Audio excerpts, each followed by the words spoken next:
Labubu mania is being seen by some economists as a economic red flag, believe it or not. Peter Earle of the American Institute of Economic Research is one of the people leading the charge. He told the New York Post this past weekend that a sudden surge in demand for the Labubu dolls, a little horned elf collectible ugly thing, could be more than just a fad. He actually argued that such speculative frenzies in non-essential goods often appear to overheat markets before economic slowdowns.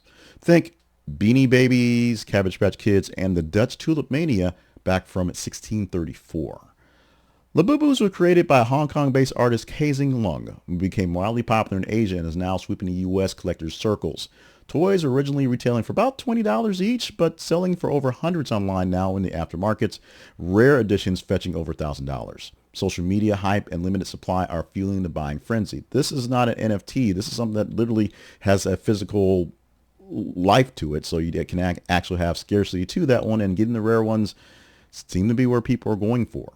Earl actually compared the Labubu boom to the past markets like the Beanie Babies in the 90s. He said the burst in irrational spending on collectibles often coincide with peak coincidence and confidence moments where consumers overspend before economic contraction, essentially buying a bunch of things knowing they're going to go up, up, up, and then the actual market for them plummets and you're left with something useless.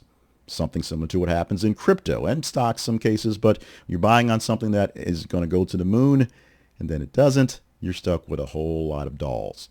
Other analysts are cautioning that the toy's popularity alone isn't proof of a recession, but may reflect broader speculative behavior. It's a symptom, it's a canary in a coal mine, but it's not so much the actual apocalypse upon us. Retailers are reporting stock shortages as the Boo products are selling instantly. Of course, you're seeing more stories about people stealing lots of them because they're like Legos. They apparently are a very, very worth to someone, and someone will pay for them.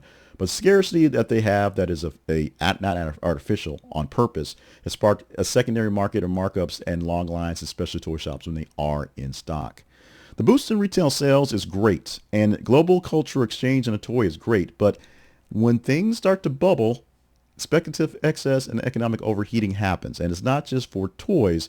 It's a sign of other things going on. The housing market, the stock market, all sorts of things become bubbles at some point that when they burst, we have issues. And the toy market, as we've seen before, can do the same thing. If the Labubu craze follows the patterns of past collectible bubbles, it will be remembered as both a retail sensation, the yays, and an early sign of shifting economic winds, the woes.